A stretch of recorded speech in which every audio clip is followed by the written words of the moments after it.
Ladies and gentlemen, welcome back to the channel. Today we are reacting to 3 disturbing true Easter horror stories made by Mr. Nightmare.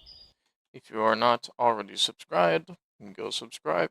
Anyways, without further ado, let's go ahead and get into it.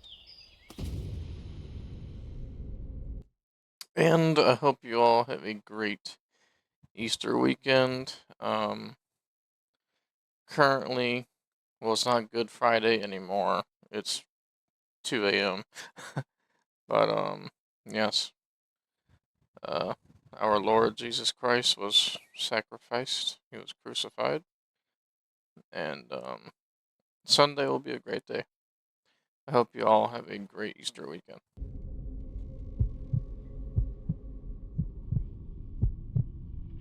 This happened when I was a little kid, maybe 6 or 7. My family has always been very religious, so Easter has always been a huge deal for us. Same with most of the other major religious holidays. Now that I think of it, even Sunday kind of felt like its own holiday with the way my parents treated church. It's actually kind of funny. Some of my earliest memories are church related. What I'm about to tell you is one of them. It was Easter Sunday, so all the services are much longer than usual. I don't mind though. My parents instilled the love of Christ in me very early on. After the service was Sunday school, or CCD as our church called it. I know lots of churches don't offer Sunday school after really important masses, but ours did. So after the mass, my parents took me downstairs to all the classrooms like they had done 100 times. Oh, that's background music, dude. That shit's heavy. I said goodbye. I'm just going to describe the layout of the church now so this story makes sense. Our church had kind of a split level layout. The main sanctuary was upstairs where the altar and pews were, and then all the classrooms were in the basement. It was technically a basement, but the church was on a slope. You could still get in and out of the building from down there. There was this long carpeted hallway down there with maybe 7 or 8 rooms branching off on each side, grouped by age. My classroom was one of the first ones on the left. At the very end of the hallway were the 2 bathrooms, one for boys and one for girls. Right next to those was a heavy gray door that led outside. It was almost always locked from the inside, but I remember being told it could be used in case of an emergency.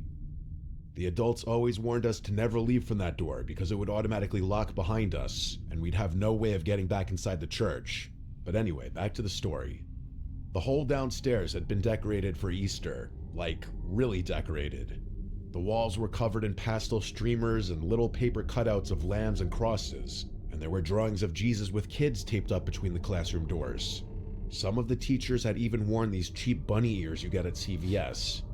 It actually felt more festive down there than it had upstairs during Mass. All the kids were in a good mood too, probably because everyone knew there'd be egg hunts later in the day. Normally I'd wait until class was over to go to the bathroom, but because the Easter service had run way longer than usual masses, and I couldn't hold it, I raised my hand and asked to go, and the teacher excused me from the room. The bathrooms were maybe 15 feet down the hall, and it wasn't uncommon for kids to go by themselves. They always said if we took too long, they'd come check, but I don't remember that ever actually happening. So I slipped out quietly while the rest of the class was coloring pictures of the empty tomb and Jesus rising from it. I went into the boys' bathroom and shut the stall door behind me. It was quiet, but those bathrooms were old. I'm sorry. Every time I see a urinal for a child, I think of Uncle Buck.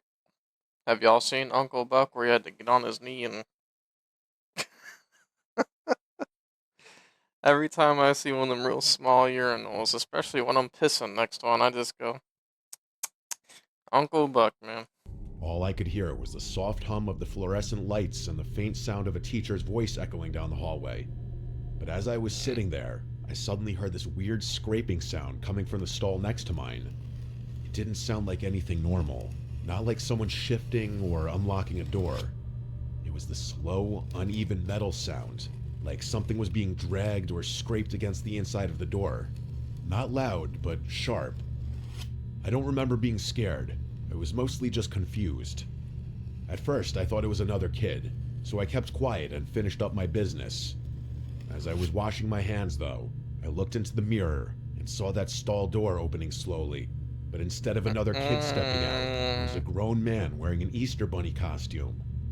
I remember the way the ears flopped forward a little, and how the suit looked off. It was kind of saggy and stained in places, Hell like it hadn't no. been washed ever.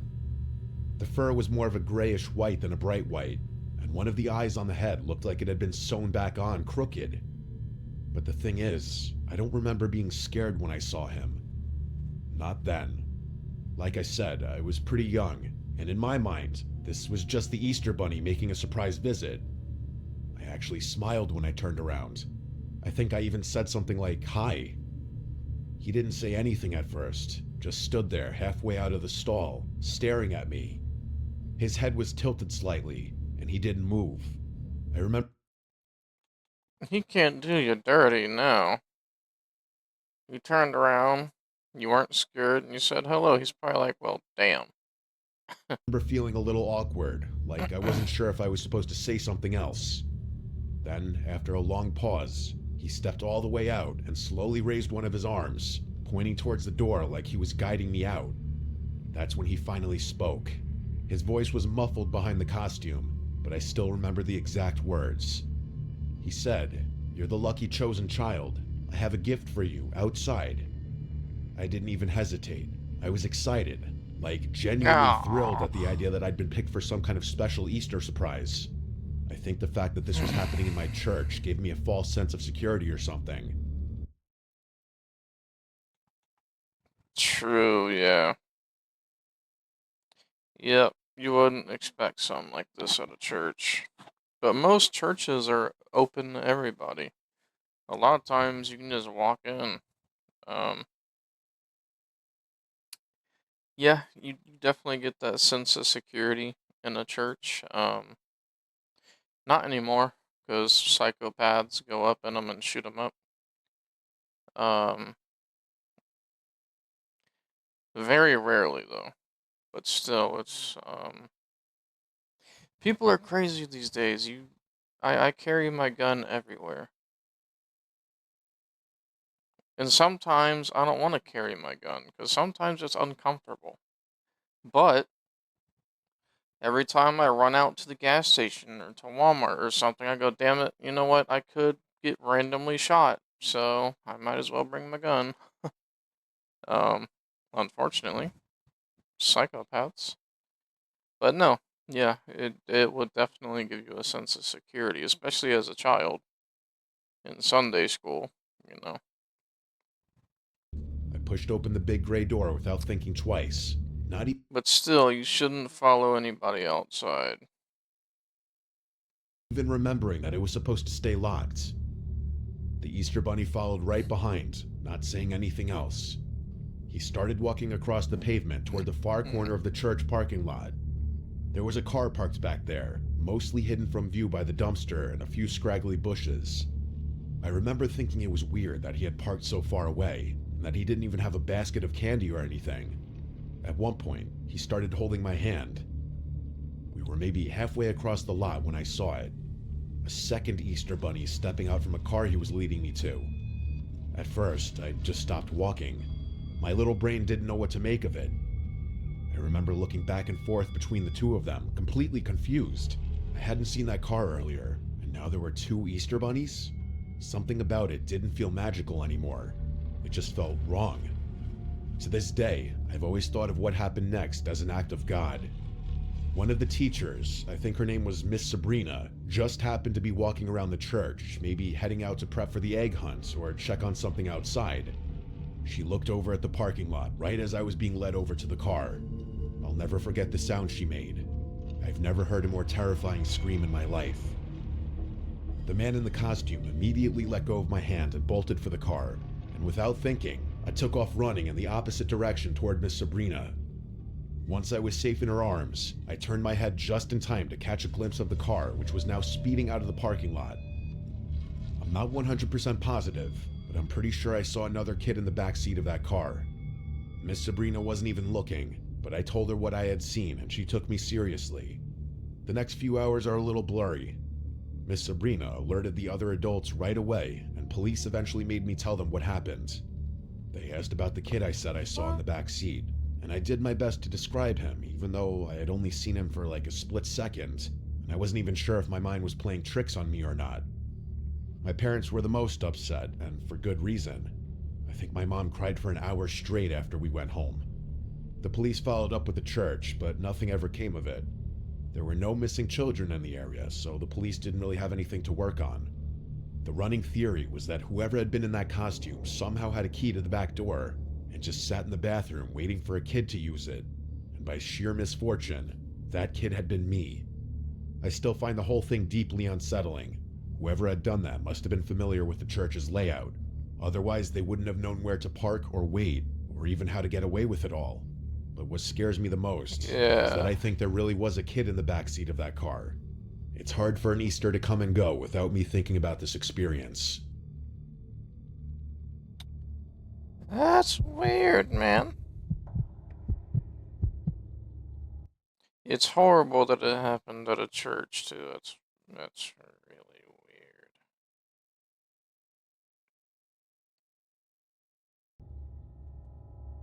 I just graduated high school last year, which is when what I'm about to tell you took place. Easter has always been a fun time of the year for my friends and I, but not for the reason you think.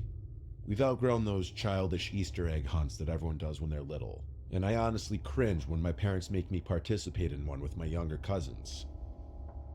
Hell nah, man. Have fun with that shit. Yeah, if I'm the youngest in my family, but if I had younger family members, I'd do it. Yeah. I got a I got a niece or nephew on the way, you know, due in August, so I'm a grown ass man, but guess what? I'm gonna be doing Easter egg hunts with her or him. Shit, enjoy it, man.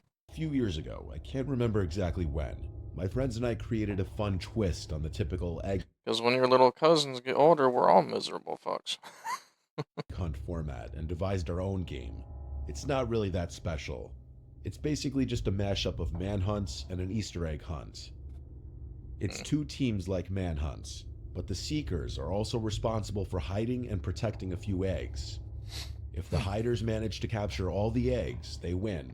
And if the seekers don't find all the hiders within a certain time frame, the hiders also win. There are some other dumb rules, like how the seekers can't be camping where any of the eggs are hidden, and stuff like that, but that's not super relevant to the story. It was the Thursday before Easter, and school was canceled the next day for whatever reason, so we decided to have a sleepover that night. Hold on, what? But that's not super relevant to the story. It was the Thursday before Easter, and school was canceled the next day for whatever reason, so we School was canceled on Friday for Good Friday.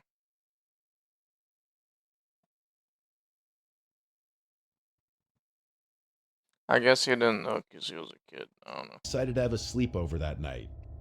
It was me, Jake, Race, Chuck, Arthur, and Raz. Raz wasn't actually his real name. His last name was Razzie, but everyone just called him Raz. His family had the biggest house by far, so we'd always chill there. He lived in the middle of nowhere, and his backyard bordered a decently sized wooded area. Plus, his parents were out of town until Friday night, so we'd have the place to ourselves. We were just chilling, playing video games in his basement, when Chuck suggested we play manhunts. We were all down, so we rounded up whatever flashlights Raz had in his garage. We used a random number generator on Jake's phone to pick random teams, just to keep it fair and unpredictable. I was on a team with Chuck and Raz, and we were seeking. Jake and Arthur were hiding. Raz's mom had a ton of plastic eggs upstairs, so we grabbed a couple of them and all of us went outside. We'd played back there a bunch of times before, so we already knew the layout. The far boundary was the fence line, and the other edges were the creek and the back slope that ran down towards Raz's neighbor's horse pasture. We set timers on our phones to give the hiders enough time to hide, and us enough time to hide our eggs. Once 10 minutes passed, the game had officially begun.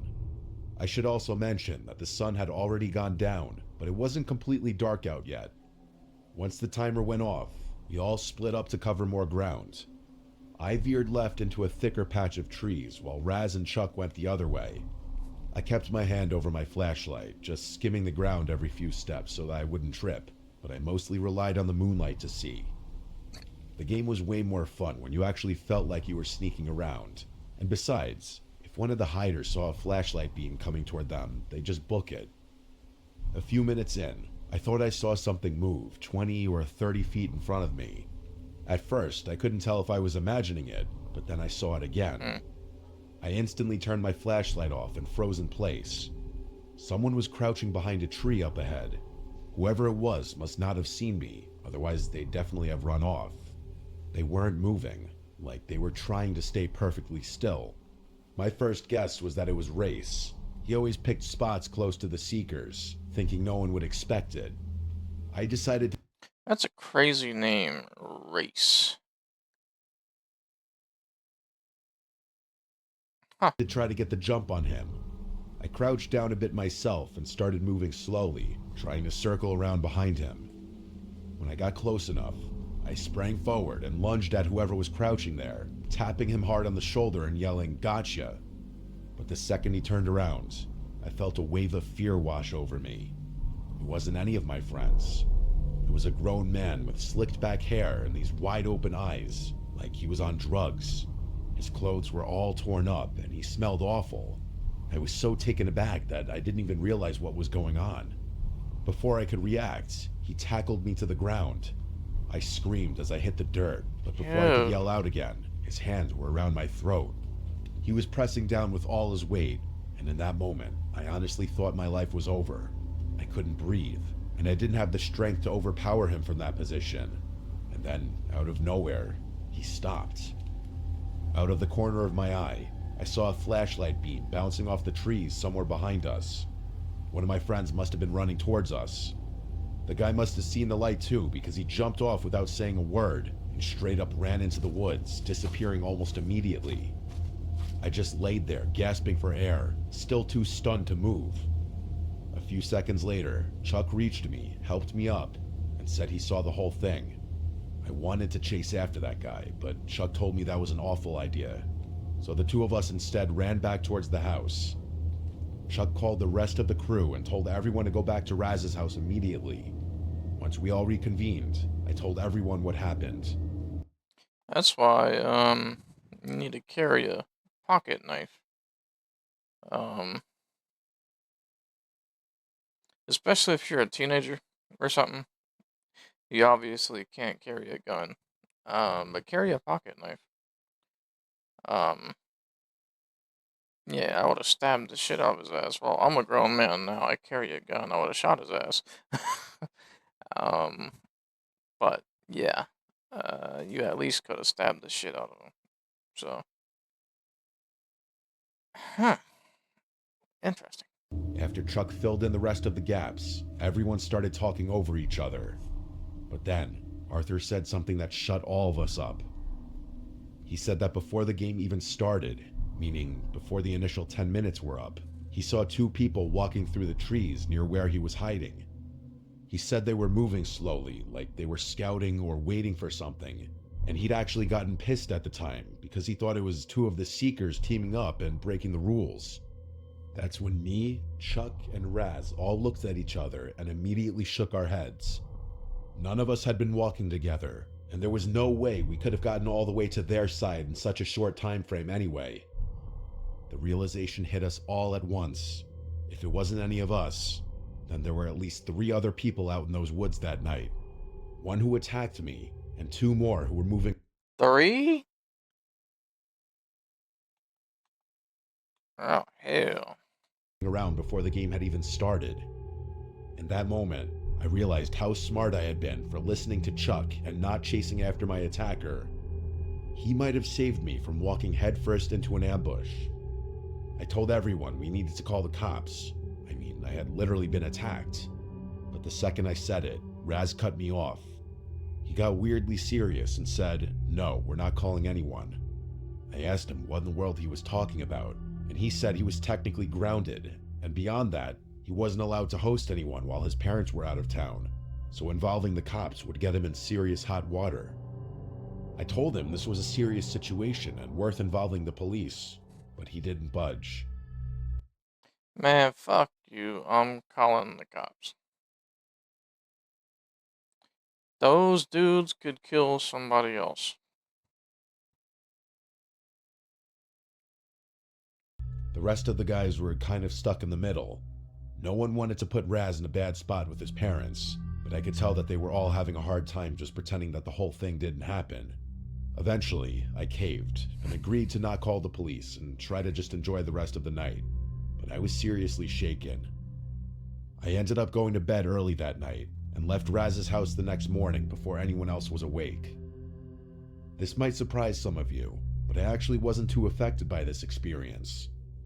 I'm very much of the mentality that things happen and people have to move on, so that's what I did. Anyway, about a week after everything went down, Raz told us all that he felt bad just leaving those Easter eggs out in the woods, so he had gone to collect them even though he was scared out of his mind. We all got a good laugh out of that, but his comment made me think back to that night and contemplate my life a little. I have no idea what those men were doing in those woods that night, but I can confidently say that I won't be spending the night at Raz's place anytime soon. Anyway, I'm at college now and I'm far, far away from Raz's backyard, but being as Easter is coming up next month, I got reminded of this story. That's crazy.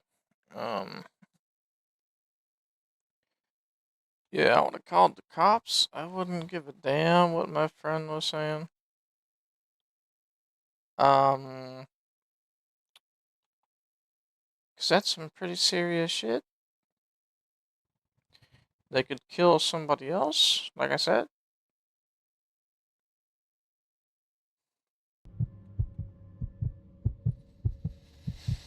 Hmm. Every Easter, my entire extended family takes the trip out to my Uncle John's house, who lives way out in the sticks. This past year was no different. Duluth, Minnesota. Uncle John lives in a huge house that sits on a wide open stretch of land, which is surrounded by woods on all sides. Is this Minnesota? Minnesota. Even though I've been there before, many times actually, I've never actually wandered out in the woods behind his house before. I'm not much of a nature person, so I've never had much of an interest in the outdoors. I was dreading the trip, to tell you I don't think it looks like Minnesota. It's probably another place with a Duluth. the truth. I've never really related much to that side of my family. They're all super outdoorsy, into hunting and fishing and stuff like that, and most of them have lived in the same place their whole lives. Anytime I'm around them, I feel kind of like the odd one out. On top of that, most of my cousins are way older than me, like already married with kids or working on some kind of farm. The only one even remotely close to my age is Kevin. He's a couple years older than me, and actually pretty chill. We always end up sticking together during these family trips just by default. He knows I don't really fit in with the rest of them, so he's usually good about keeping me company without making it weird. Anyway, we made the drive to Uncle John's late Friday night. I'm an only child, so it was just my parents and I in the car. I was exhausted from the drive, so I went to bed almost immediately. The next morning, Kevin and I spent a couple hours in Uncle John's basement playing pool table. Neither of us was any good, but it was better than sitting around upstairs. The house was already packed. Literally, when I was younger, and I would visit my grandparents, they had a pool table in the basement. So whenever all the grown-ups were up there talking, we'd go downstairs and play pool. Packed with relatives by then. You know what the usual holiday chaos is like. We mostly stayed downstairs, low-key avoiding it all. There wasn't a TV down there, so Kevin played some music off his phone, and the two of us talked about some dumb family drama not even worth mentioning here. While we played, Kevin kept going on about the woods behind Uncle John's house. He said they stretched out for miles, and that hardly anyone ever went far enough to see the cool stuff out there. He talked about how magical it felt and how beautiful the isolation was. I mostly just nodded along. Nature talk wasn't really my thing, but he clearly loved it. I'm not sure how, but later that day, Kevin convinced me to go on a nature walk with him. Like I said, I'm not a nature person by any means, but I was quite literally dying of boredom. Anytime I go into the woods or anything like that, I always bring a gun just in case. Mainly because of people. You never know if there's gonna be a crazy nut living in the woods. Second, bears, which bears aren't really a threat too much, to be honest. But just in case, if you run into a mama bear,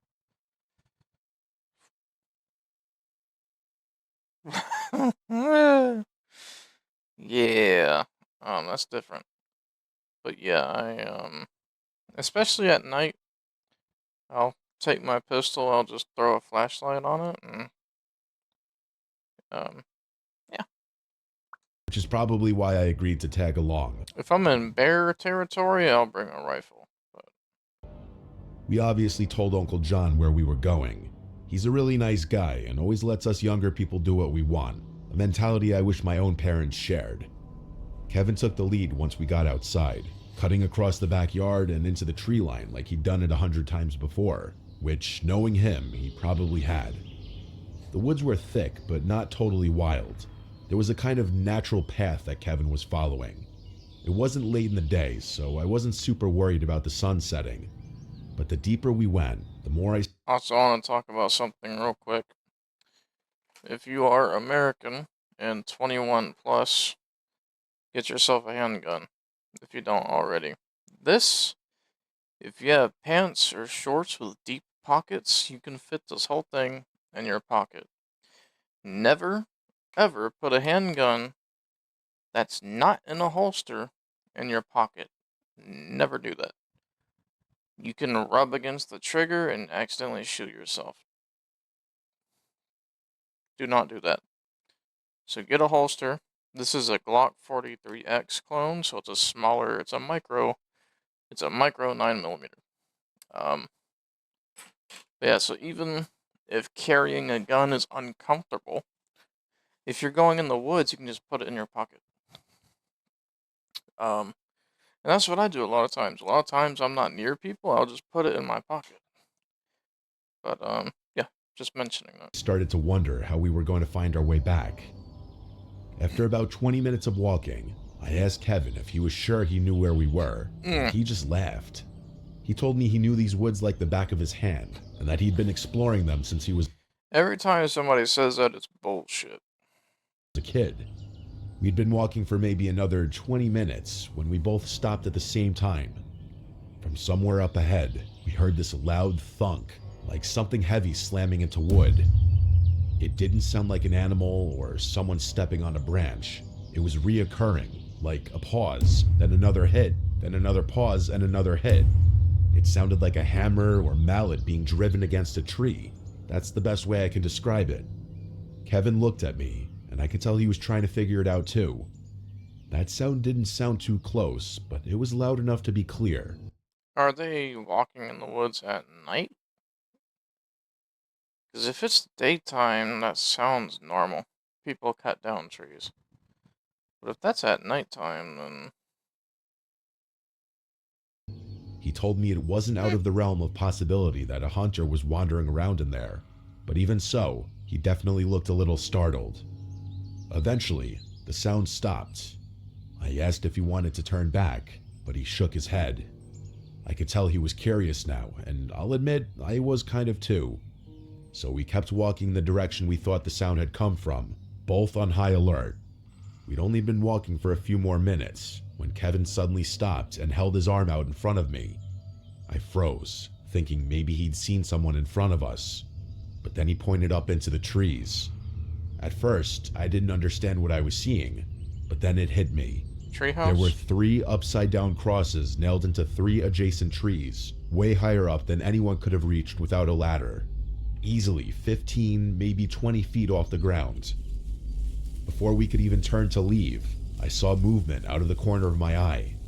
I whipped my head around, and to my horror, there was a person standing there. He Oh! was dressed like a lumber.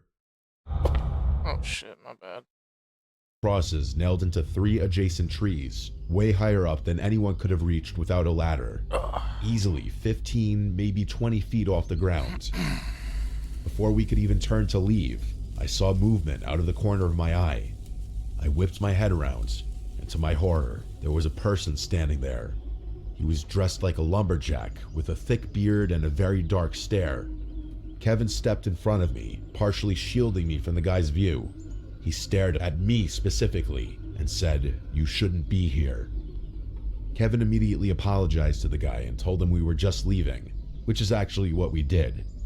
That guy didn't move as we left. He just stared us down as we walked back the way we had come. And this is why you carry a gun. I could feel my hands shaking. We walked back the whole way in silence, and I've never experienced a more tense moment in my life. The 2 of us kept turning around, trying to make sure we weren't being followed, but there was no way to tell for sure. When we finally made it back to the house, we told Uncle John first thing. That's fucking weird, dude. That is weird. The guy popping out of a bush and staring at you is weird enough. But when I'm guessing it was him, just hung up a couple of upside down crosses. I don't appreciate that, by the way. I don't appreciate that. Like I said, he's a friendly guy and he knows all his neighbors, so I got a sick feeling in my stomach when he said no one he knew matched our description of the guy in the woods. He asked us a bunch of times if we had been followed, and we told him no. There wasn't much else for any of us to do. Someone floated the idea of arming up and sweeping the woods, but Uncle John wanted to avoid confrontation and didn't want to lead anyone to his house. So Kevin and I went back downstairs to chill, and the rest of our relatives went back to whatever they'd been doing, likely planning for the Easter festivities. That whole encounter messed with my head way more than I let on. I ended up going to bed pretty early that night, just to get my mind off of it. But because of that, I woke up way earlier than usual. Like, way earlier. I rolled over, checked my phone, and saw that it was just after 5 a.m. The sun had just barely started poking over the horizon, but it was still mostly dark out. I tried to go back to sleep, but I couldn't. So I just decided to get an early Why is this story continuing? start to my day. Uncle John has a study on the 3rd floor of his house, so I decided to go up there and see if there were any interesting books to read. Uncle John's study has this big old window that overlooks the entire backyard. As I walked past it, something caught my eye. There was a very faint, flickering glow coming from the edge of the woods. It looked like the pulsing light of a small fire, not a flashlight or anything that bright. I stood there for a good 30 seconds just staring at it, trying to make sense of what I was seeing. Curiosity got the better of me, and I needed to know what I was looking at. So I went downstairs and stepped out onto the back deck. When I realized what I was looking at, I had to literally fight back a scream. There were at least 3 figures standing just past the edge of the woods, each holding a small torch. They weren't walking or moving around. They were just standing there, facing the house. Okay, that's when the AR-15 comes out. Fuck no. Fuck no. Fuck no. If my son came up to me and told me that shit, I'm going to my safe, getting my fucking AR, putting the cops on my earbuds, and the whole time I'm gonna be, bitch, you're in my scope. Fuck that shit. Hell no.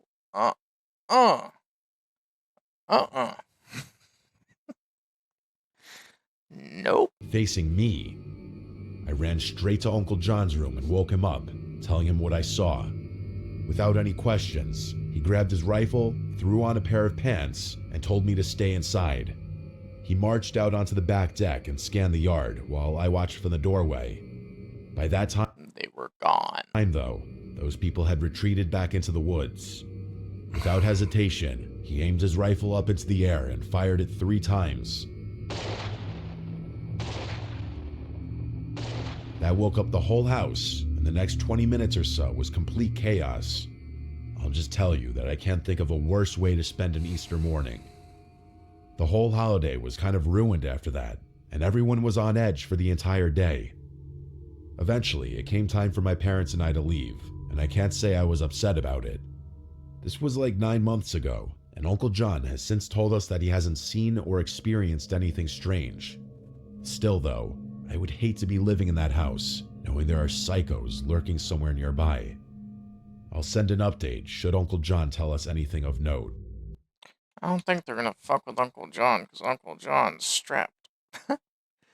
um, yeah, that's crazy. Like I said, get a gun. Please. Get a gun. If American, obviously. But our Second Amendment is a fantastic thing. So take advantage of it. Take advantage of it. And remember, guns don't kill people, people do. Okay?